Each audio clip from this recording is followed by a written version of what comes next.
Hello guys, welcome back to my channel. And ఈ వీడియోలో అయితే మీకు నేను ఒక వెబ్ సిరీస్ని అయితే సజెస్ట్ చేయబోతున్నా. దానికి ముందు ఒక చిన్న క్వశ్చన్, అదేంటంటే మీరు ఎంతమంది స్క్విడ్ గేమ్ చూసారు? చాలా మంది చూసే ఉండొచ్చు, ఎందుకంటే అది నెట్ఫ్లిక్స్ లోనే మోస్ట్ వ్యూస్ వచ్చిన సిరీస్. అండ్ చూసిన వాళ్ళకైతే ఆ సిరీస్ చాలా నచ్చుతుంది, ఎందుకంటే దాంట్లో స్టోరీ, క్యారెక్టర్స్ అన్ని పర్ఫెక్ట్ గా ఉంటాయి. అండ్ దాంట్లో గేమ్స్ కూడా చాలా థ్రిల్లింగ్ గానే ఉంటాయి. అండ్ మనకు మళ్ళీ అలాంటి సిరీస్ ఎప్పటికీ రాదనిపిస్తూ ఉంటుంది. అండ్ ఇప్పుడు నేను మీకు స్క్విడ్ గేమ్ కంటే డెడ్లీ గేమ్స్, బెటర్ క్యారెక్టర్స్, ఇంకా బెటర్ స్టోరీ ఉన్న వెబ్ సిరీస్ ఉందంటే మీరు నమ్ముతారా?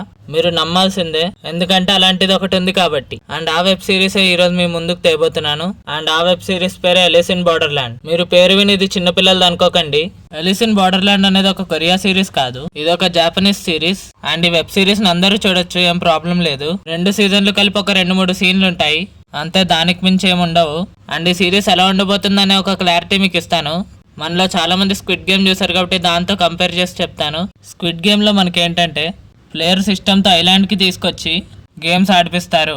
అండ్ గెలిచిన వాళ్ళకి డబ్బులు కూడా ఇస్తారు. కానీ అదే ఎలిస్ ఇన్ బార్డర్లాండ్ లో మాత్రం ఇది ఒక చిన్న స్పాయిలర్, దీంట్లో ప్లేయర్స్ గేమ్స్ కి ఎలా వచ్చారో కూడా తెలియదు. అండ్ ఎందుకు ఆడుతున్నారో, దేనికోసం ఆడుతున్నారో కూడా వాళ్ళకి తెలియదు. స్క్విడ్ గేమ్ లో కనీసం డబ్బుల కోసం ఆడతారు, దీంట్లో మాత్రం ప్రాణాలు కాపాడుకోవడానికి ఆడతారు.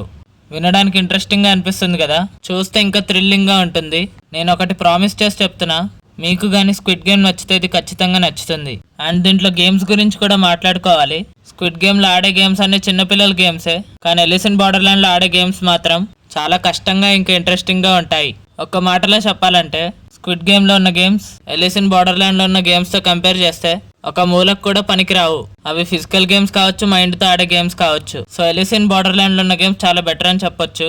ఇక మనం ప్లాట్ ట్విస్ట్ కి వచ్చేద్దాం. స్క్విడ్ గేమ్ మనం చూస్తే పెద్ద ప్లాట్ ట్విస్ట్ ఏమి ఉండవు. ఇప్పుడు మనం ఎలిస్ ఇన్ బార్డర్లాండ్ ప్లాట్ ట్విస్ట్ కి వచ్చేద్దాం. నేను ఇప్పుడు వరకు చూసిన సిరీస్ లో ఇదే బెస్ట్ ప్లాట్ ట్విస్ట్ అని చెప్పాలి. అండ్ నేను ఒకటి చెప్తున్నా, అది రాసి పెట్టుకోండి. మీరు సీజన్ 2 లాస్ట్ ఎపిసోడ్ చూస్తున్నప్పుడు మాత్రం మీ ఫ్యూజ్ లన్నీ ఎగిరిపోతే దాంట్లో ఎటువంటి డౌట్ లేదు. ఇదేంటి బ్రో ఇంతలా చెప్తున్నావు అని మీరు అనొచ్చు. మీరు నన్ను నమ్మకపోతే ఒకసారి సిరీస్ మొత్తం చూడండి. అండ్ చూసిన తర్వాత ఎలా అనిపించిందో కింద కమెంట్స్ లో చెప్పండి. నేను ఒకటైతే గ్యారంటీ ఇస్తాను, మీరు ఈ సిరీస్ చూసిన తర్వాత ఒకటే అంటారు.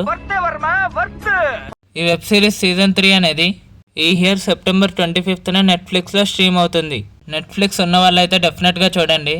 కానీ ఒక బ్యాడ్ న్యూస్ ఏంటంటే ఈ సిరీస్ అనేది తెలుగు లాంగ్వేజ్ లో లేదు, ఓన్లీ హిందీ ఇంకా ఇంగ్లీష్ లోనే ఉంది. ఇది మరీ బ్యాడ్ న్యూస్ అయితే కాదు, మీరు హిందీ లేకపోతే ఇంగ్లీష్ లో చూసినా మీకు ఈజీగానే అర్థమైపోతుంది. ఒకవేళ సిరీస్ చూసిన తర్వాత కూడా మీకు అర్థం కాకపోయినా, అండ్ ఒకవేళ మీకు నెట్ఫ్లిక్స్ లేకపోయినా, లేదంటే నాకు సీజన్ 1 ఇంకా సీజన్ 2 చూసే టైం లేదు బ్రో, డైరెక్ట్ సీజన్ 3 చూస్తా అంటారా, అయినా ఏం పర్లేదు. మీరు కింద కమెంట్స్ లో ఎక్స్ప్లెనేషన్ వీడియో కావాలని అడగండి, నేను దాన్ని వెంటనే చూసి సీజన్ 1 ఇంకా సీజన్ 2 ఎక్స్ప్లెయిన్ చేస్తాను.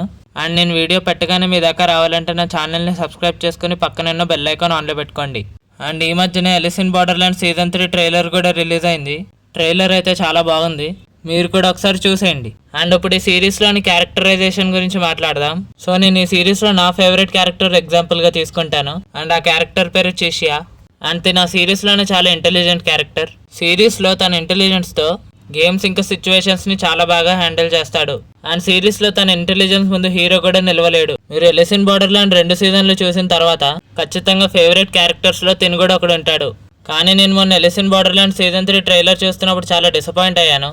ఆ ట్రైలర్ బాగాలేదని కాదు, ట్రైలర్ అయితే చాలా బాగుంది, కానీ నా ఫేవరెట్ క్యారెక్టర్ చిషియా దాంట్లో ఎక్కడా లేడు. మేబీ డైరెక్టర్ ఆ క్యారెక్టర్ని సస్పెన్స్లో ఉంచుదాం అనుకున్నాడేమో. ఇంతే కాదు, హీరో హీరోయిన్ తప్ప సీజన్ 1 ఇంకా సీజన్ 2లో కనపడిన ప్లేయర్స్ ట్రైలర్ లో లేరు. మరేం జరగబోతుందో చూడాలి. నన్ను అడిగితే పాత ప్లేయర్స్ అందరూ ఉంటేనే బాగుంటుంది, మరి డైరెక్టర్ ఏం చేయబోతున్నాడో మనకైతే తెలీదు. అండ్ మీరైతే మర్చిపోకుండా కమెంట్ చేయండి ఒకవేళ మీకు ఎలిస్ ఇన్ బార్డర్లాండ్ సీజన్ 1 ఇంకా సీజన్ 2 ఎక్స్ప్లెనేషన్ వీడియో కావాలంటే.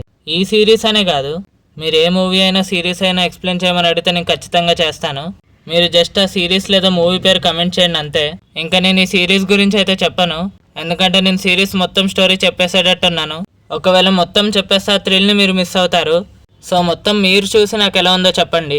అండ్ మీకు రీసెంట్గా మార్వెల్ స్టూడియోస్ నుంచి రిలీజ్ అయిన ఐరన్ హార్ట్ సిరీస్ గురించి తెలియాలంటే, లేదంటే దాంట్లో కొత్త క్యారెక్టర్ అయిన మెఫిస్టో గురించి తెలియాలన్నా, అండ్ ఆ క్యారెక్టర్కి డాక్టర్ డూమ్ కున్న రిలేషన్ తెలియాలంటే నేను ఎండ్ స్క్రీన్లో iron heart series explain video వేస్తాను, చూడండి. అండ్ ఆ వీడియో చూస్తే మీకు ఐరన్ హార్ట్ సిరీస్ మీద పూర్తి క్లారిటీ అనేది వస్తుంది. సో మీకు నా ఫస్ట్ సజెషన్ వీడియో ఎలా అనిపించిందో చెప్పండి, మీ ఒపీనియన్ నాకు తెలుసుకోవాలని ఉంది. అండ్ ఇలాంటి వీడియోస్ మళ్ళీ చేయాలా వద్దా అని కూడా చెప్పండి. అండ్ నా దగ్గర నుంచి ఒక చిన్న రిక్వెస్ట్ గాయ్స్, మీకు ఇలాంటి వీడియోస్ ఇంకెన్నో కావాలంటే వీడియోని లైక్ చేసి ఛానల్ని సబ్స్క్రైబ్ చేసుకుని పక్కన బెల్ ఐకాన్ ఆన్లో పెట్టుకోండి. And thank you for watching.